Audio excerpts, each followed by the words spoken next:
भक्तों सेवारे प्रगति ट्रस्ट बड़शंख शरधा मंडप निकटरे श्रद्धालुओं खाद्य बंटन पवित्र रथयात्रा अवसर में भक्त श्रद्धालुओं सेवारे ब्रती होइछि भुवनेश्वर स्वेच्छासेवी अनुष्ठान प्रगति ट्रस्ट पुरी बड़दाण्डर बड़शंख शरधा मंडप निकटरे अनुष्ठान पक्षर 3 दिन धरी मागणा प्रसाद बंटन कार्यक्रम अनुष्ठित होइछि। ଏହି କାର୍ଯ୍ୟକ୍ରମରେ ଶ୍ରଦ୍ଧାଳୁଙ୍କ ପାଇଁ ମଧ୍ୟାହ୍ନ ଭୋଜନରେ ଅନ୍ନ ଡାଲମା ବେସର ଓ ଖଟା ସହିତ ପିଇବା ପାଣିର ବ୍ୟବସ୍ଥା କରାଯାଇଥିଲା।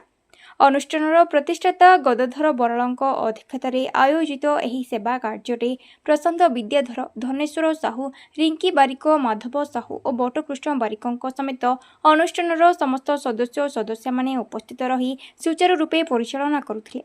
ଅନୁଷ୍ଠାନର ଏହି ମହତ୍ ପ୍ରୟାସକୁ ସ୍ଥାନୀୟ ବାସିନ୍ଦା ଏବଂ ଶ୍ରଦ୍ଧାଳୁମାନେ ବେଶ୍ ପ୍ରଶଂସା କରିଛନ୍ତି।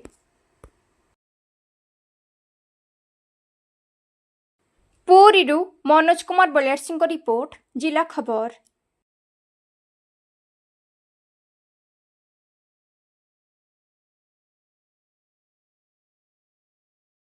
ମୁଁ ଧନେଶ୍ୱର ସାହୁ प्रगति ट्रस्ट जड़े साधारण कर्मकर्ता विशेषकर 4 दिन धरिक कार्यक्रम चलता एक्चुअली आपको आम कही करूँ प्रभु जगन्नाथ कृपा होते बड़ ठाकुर जगतर नाथ जगन्नाथ श्रीमंदिर छाड़ी रथदाण्ड को आसती आनंद बजार बंद हो जाए तेणु सी जो प्रभु आसुँच बड़दाण्ड को महाप्रभुंर सेवाई अनेक भक्त छुटी आसती दर्शन करने अन्न भंडार सी खोली क्या माध्यम आज प्रगति ट्रस्ट माध्यम एक कार्यक्रम चली जहाद्वारा श्रद्धा भक्त मान पाखे कई जन भगवान को दर्शन करने को आसी उपवास न रू कि न कहूँ मत कष्ट लगुच मो प्रभु को देखिली मुझे खाया पाइलिनी मत कष्ट लगे पीवा पाइलिनी तेणु प्रभु ही आनंद बजार आज ये बड़दाण्ड खोली देती आम मात्र निमित्त मात्र आम खाली किसी सेवा करने चेष्टा करूँ आम ही सेवा करूँ कि सब प्रभुंर इच्छा इच्छा रोचे भक्त सी आज आनंद बजार खोली समस्त आनंद खाऊँ यही आम मुख्य उद्देश्य यही कार्य को केते लोक पाखे पहुंचे पारे जिते भक्त जोड़ी पारे आम सेवा करने प्रस्तुत अच्छु यही कम सब वर्ष चलू भक्त मान सेवा पातु जगन्नाथ महाप्रभु को दर्शन करूँ यही आम मुख्य उद्देश्य ये ईश्वर की इच्छा रोचे प्रभु की इच्छा रोचे आम सब निमित्त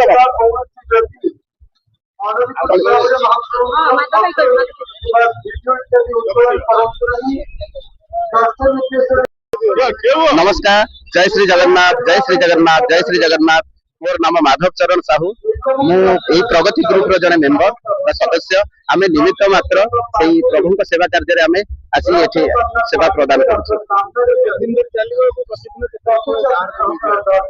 एक्चुअली आम 4 दिन योजना चली जो दिन की श्रीगुंडिचार रथ यात्रा घोष यात्रा चली अभिमुखे आम तरफ शुद्ध भोजन सहित आम अन्न सेवा सहित शुद्ध पानी जल व्यवस्था करूँ कहीं सचराचर जगतर जी ब्रह्मांडर नाथ सी कोटि अनंतमय से ही करुणार सागर सी जिते बड़दाण्ड को छुटी आसती गोटी ब्रह्मांड ठाकुर गोटे राजा आसिले जमी प्रजा मैंने व्याकुल हमें देखा स्वागत करने आई ब्रह्मांडर राजा जी सी आसी श्रद्धा मैंने कोण अनुकोण देश विदेश जोर को देखिए अनेक श्रद्धालु आसती से स्वागत जनाई भक्त माने छुटी आसती महाप्रभुंर दर्शन पाई तो यही भक्त मानकर माने समागम को देखी आनंद बजार जेहेतु बंद रुहे से भक्त भगवान आम माध्यम छोटिया प्रयास जारी रखिंट सदा सर्वदा पाखे आम कृतज्ञ यही सेवा कार्य आम गोटे चाकर सदृश यही गुंडुची मूषा भली धूली झाड़ार जो प्रयास आमको देती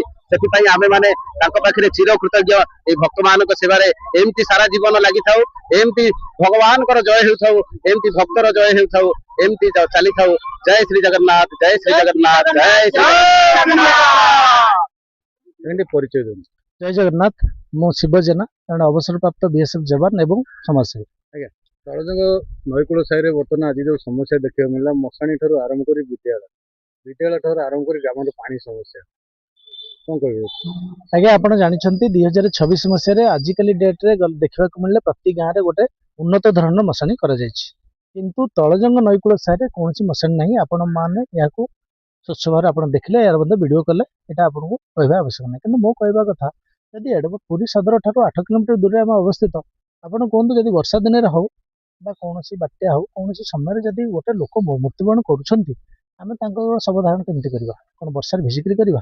ଆପଣ ଦେଖିଥିବେ ମଶାଣିର ମାନେ ନା ମଶାଣି, କିନ୍ତୁ ମଶାଣି ସେଠି କରାଯାଏନି। ଏ ବିଷୟରେ ଆମେ ମଧ୍ୟ ଆମର ପଞ୍ଚାୟତ ପ୍ରତିନିଧିଙ୍କୁ କରିଥିଲୁ। ସେମାନେ ଖାଲି କହୁଛନ୍ତି ଯେ ବର୍ତ୍ତମାନ କରିଦେବୁ, ସାଙ୍କସନ ହେଇଛି 4 ଲକ୍ଷ, କିନ୍ତୁ ଏ ବିଷୟ କହିକିରି ବର୍ତ୍ତମାନ ଏପର୍ଯ୍ୟନ୍ତ କରାଗଲା ନାହିଁ। ତେଣୁ ମୋର ବିନୀତ ଅନୁରୋଧ, ପ୍ରଥମ ସମସ୍ୟାଟି ମଶାଣିଟା କରାଗଲେ, ବର୍ତ୍ତମାନ ଏଇଟା ମଶାଣି କଲେ ଆମ ପଞ୍ଚାୟତ ବା ତଳଜଙ୍ଗ ନଈକୂଳ ସାହି ଲୋକମାନେ ଯେଉଁମାନେ ମରୁଛନ୍ତି ତାଙ୍କର ସମାଧାନ ଖୁସିରେ କରିପାରିବେ। ଏଇଟା ଗୋଟେ ବଡ଼ ସମସ୍ୟା। ଦ୍ୱିତୀୟ କଥା ଆସିଲା ସ୍କୁଲ ସମସ୍ୟା। ଆପଣମାନେ ଜାଣିଥିବେ ଏଇ ଗାଁରୁ ବିଭିନ୍ନ ପ୍ରକାର ସ୍କୁଲ, ମାନେ ଆମେ ଯେଉଁ ଛୋଟବେଳେ ଥିଲୁ, ଏଇ ସ୍କୁଲରେ 500ରୁ 600 ପିଲା ମାନେ ଛାତ୍ରଛାତ୍ରୀ ମାନେ ସେଠି ରହୁଥିଲେ, ପାଠ ପଢୁଥିଲେ ଏବଂ ବହୁତ ଷ୍ଟାଫ ମଧ୍ୟ ଥିଲେ। କିନ୍ତୁ ଧୀରେ ଧୀରେ ଏଭଳି ପରିସ୍ଥିତି ହେଲା, କାହିଁକି ହେଲା ଆପଣ ଦେଖୁଥିବେ, କାରଣ ତ କିଛି ଥିବ। এই ପରିସ୍ଥିତି ଦ୍ୱାରା ଆଜି ଡେଟ୍ରେ ମାତ୍ର 190ରୁ 193 ଜଣ ପିଲା ପଢୁଛନ୍ତି ଏବଂ ବାକି ଗ୍ରାମର ଯେଉଁ ପିଲା ଅଛନ୍ତି ସେମାନେ ବାହାର ସ୍କୁଲକୁ ଗଲାଣି। ତେଣୁ ଏହାର ମୂଳ କାରଣ ହେଲା ଏ ସ୍କୁଲରେ ଚେୟାର ବ୍ୟବସ୍ଥାରେ କୌଣସି ନାହିଁ। ଆପଣ ଦେଖୁଥିବେ ପିଲାମାନେ, ଛୋଟ ଛୋଟ ପିଲାମାନେ କିଭଳି ଆମର ବେଡସିଟ୍ ପକେଇ ବସୁଛନ୍ତି ବା କ'ଣ ପକେଇ ବସୁଛନ୍ତି, ଆପଣ ଦେଖିଥିବେ, ଫଟୋ ଭିଡ଼ିଓ କରିଛନ୍ତି। ଏବଂ ଏ ସ୍କୁଲରେ କୌଣସି ଆଗପଟେ ପଛପଟେ ଛାତଘର ଅଛି, ଆଗପଟେ ଛାତଘର ନାହିଁ, ଆଜବେଷ୍ଟ ଘର। ସେ ଛାତଘର ମଧ୍ୟ ଉନ୍ନତିକରଣ କରାଯାଉ ଏବଂ ସ୍କୁଲରେ ମଧ୍ୟ ଷ୍ଟାଫଙ୍କର ଅଭାବ ଅଛି। ତେଣୁ ଷ୍ଟାଫ ମାନଙ୍କୁ କିଭଳି ଆସିବେ ଏବଂ ପିଲାମାନେ ଭଲ ପଢିବେ, ଏଇଟା ଗୋଟେ ସମସ୍ୟା। ଦ୍ୱିତୀୟ ସମସ୍ୟା ହେଲା ବନ୍ୟା ସମସ୍ୟା, ବନ୍ୟା ଏବଂ ପାଣି ସମସ୍ୟା। ଆପଣମାନେ ଜାଣିଥିବେ ପ୍ରତିବର୍ଷ ବନ୍ୟା ଆସୁଛି। ଆମେ ଯେହେତୁ ଭାର୍ଗବୀ ନଦୀ କୂଳରେ ବସବାସ କରୁଛୁ, ଭାର୍ଗବୀ କାଞ୍ଚି ନଦୀ କୂଳରେ ବସବାସ କରୁଛୁ, କାଳକ୍ରମେ ଗ୍ରାମରେ ଲୋକ ସଂଖ୍ୟା ବଢିବାରୁ କିଛି ଫ୍ୟାମିଲିର 2 ଭାଇ 3 ଭାଇ ଆସିକି ଏ ନନ୍ଦଗୁଡ଼ା ସାହିରେ 40-50 ଘର ଲୋକ ବସବାସ କରୁଛନ୍ତି।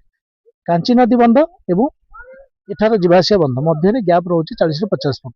ବର୍ଷା ହେବା ଫଳରେ ସେ 40 ଘରର ଫ୍ୟାମିଲି ପାଣିରେ ଜଳମଗ୍ନ ହେଉଛନ୍ତି। ତାର ଭିଡ଼ିଓ ମଧ୍ୟ ଆପଣମାନେ କରିଛନ୍ତି। ସେତିକି ନୁହଁ, ଏ ବିଷୟରେ ମୁଁ ପୁରୀ ଇରିଗେସନ ଡିପାର୍ଟମେଣ୍ଟ ଡ୍ରେନ୍ ବିଭାଗକୁ ମଧ୍ୟ ଅବଗତ କରାଇଥିଲି ଲିଖିତରେ। 11/11/2025ରୁ କରିଛି। ସେତେବେଳେ ମଲ୍ଲିକ ସାର୍ ଥିଲେ, ଇସି ସାର୍ ଥିଲେ, ଏକ୍ଜିକ୍ୟୁଟିଭ ଇଞ୍ଜିନିୟର ସାର୍ ଥିଲେ। ସେମାନେ ମୋତେ ପ୍ରତିଶ୍ରୁତି ଦେଲେ ଏବଂ ଜେଇ ସାର୍ଙ୍କୁ ମଧ୍ୟ ଇନକ୍ୱାରି କଲେ।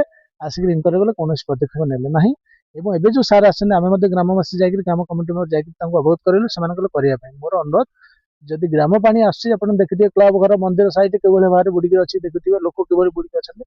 ଯଦି ଆମର ଏଇ ବନ୍ଧ ଦାଢ଼ରେ ଗୋଟେ ଡ୍ରେନ୍, ପକ୍କା ଡ୍ରେନ୍ର ବ୍ୟବସ୍ଥା କରାଯାଆନ୍ତା, ପାଣି ନିଷ୍କାସନ ହେଇଯାନ୍ତା ଗାଁ ପାଣି ଏବଂ କିଛି ଏଠା ଲୋକାଲ ପାଣି ହେଇଯାନ୍ତା ଏବଂ ଗହିର ମଝିରେ 2ଟା ଡ୍ରେନ୍ କଲଭର୍ଟ କରାଯାନ୍ତା, ତେବେ ନଦୀ ମଧ୍ୟ ପାଣି ନିଷ୍କାସ ହେଇଯାନ୍ତା। ଆମର ବିନୀତ ଅନୁରୋଧ, ଇଏ ନହେବା ଫଳରେ ଘର ମାନଙ୍କରେ ଲୋକ ଚାରିପଟେ ଜାଲ ଲଗେଇଛନ୍ତି, ଆପଣ ଭିଡ଼ିଓ କରିଛନ୍ତି, ସାପରୁ ବଞ୍ଚିତ ହୋଇଛନ୍ତି। ସାପ 3-4 ଥର ଲୋକଙ୍କୁ କାମୁଡ଼ିଲାଣି ଏବଂ ବିଭିନ୍ନ ଆଣ୍ଠୁଏ ପାଣିରେ ମଧ୍ୟ ଆସୁଛନ୍ତି। ଏ 3ଟା ସମସ୍ୟା ଯଥାଶୀଘ୍ର ପୂରଣ କରାଗଲେ ଆମେ ବିଶେଷ ଉପକୃତ ହେବୁ। ଏବଂ କଲେକ୍ଟର ମହୋଦୟ ଏବଂ ବିଡ଼ିଓ ସାର୍ ଏବଂ ଆମର ଇରିଗେସନ ଡିପାର୍ଟମେଣ୍ଟର ଏସି ସାର୍ଙ୍କୁ ଅନୁରୋଧ କରୁଛୁ, ମାନେ ଯଥାଶୀଘ୍ର ଏହାର ତଦନ୍ତ କରାଯାଉ, ଇନକ୍ୱାରି କରାଯାଉ, କାହିଁକି ହେଇନି ଏବଂ କରାଗଲେ ଆମେ ଏଇ ନଈକୂଳ ସାହିର ବାସୀମାନେ ବିଶେଷ ଉପକୃତ ହେବା ସହ ଏବଂ ସର୍ବଶେଷରେ ଆମର ପଞ୍ଚାୟତର ସରପଞ୍ଚ ମହୋଦୟ ଯିଏ ଅଛନ୍ତି ଛବିରାଣୀ ମଲ୍ଲିକଙ୍କୁ ଅନୁରୋଧ, ଆପଣ ଯେଭଳି ଭୋଟ ପାଇବା ସମୟରେ ଲୋକଙ୍କୁ ଘର ଘର ଆସିକି ଭୋଟ ପାଇବା ପାଇଁ କହିଥିଲେ, ଆଉ ଲୋକ ଭୋଟ ଦେବାର ଆଜି ଭୋଟ ପାଇକରି ଆଜି ପ୍ରତିନିଧି ହେଲେ। ଆପଣଙ୍କର ସ୍ୱାମୀ ହଜବାଣ୍ଡ ଗୋବିନ୍ଦ ମଲ୍ଲିକ ସାର୍ ଯିଏ ଅଛନ୍ତି, ସେ ବର୍ତ୍ତମାନ ପ୍ରତିନିଧି ହିସାବରେ ସବୁ କାର୍ଯ୍ୟ କରୁଛନ୍ତି। ତାଙ୍କୁ ମଧ୍ୟ ଅନୁରୋଧ କରୁଛୁ, ଏ ସମସ୍ୟା ଗୁଡ଼ିକୁ କିପରି ଦୂର ହେବ ଆପଣ କରନ୍ତୁ। ବିପଦ ଆପଦ ସମୟରେ ଲୋକଙ୍କ ପାଖରେ ଆସନ୍ତୁ, ବୁଝନ୍ତୁ, ପ୍ରତି ସାହିରେ ବୁଲନ୍ତୁ ଏବଂ ପ୍ରତି ସାହିର ଡେଭଲପ ଉନ୍ନତିମୂଳକ କାର୍ଯ୍ୟକଳାପ କିପରି ଚିନ୍ତା କରନ୍ତୁ। ଏତିକି କଲେ ଆମେ ଆପଣଙ୍କ ପାଖରେ ବହୁତ ଖୁସି ହେବୁ ଏବଂ ଆଗାମୀ ଦିନରେ କିଭଳି ଲୋକମାନେ ଖୁସି ରହିବେ ସେ ଚିନ୍ତା କରନ୍ତୁ। ଜୟ ଜଗନ୍ନାଥ।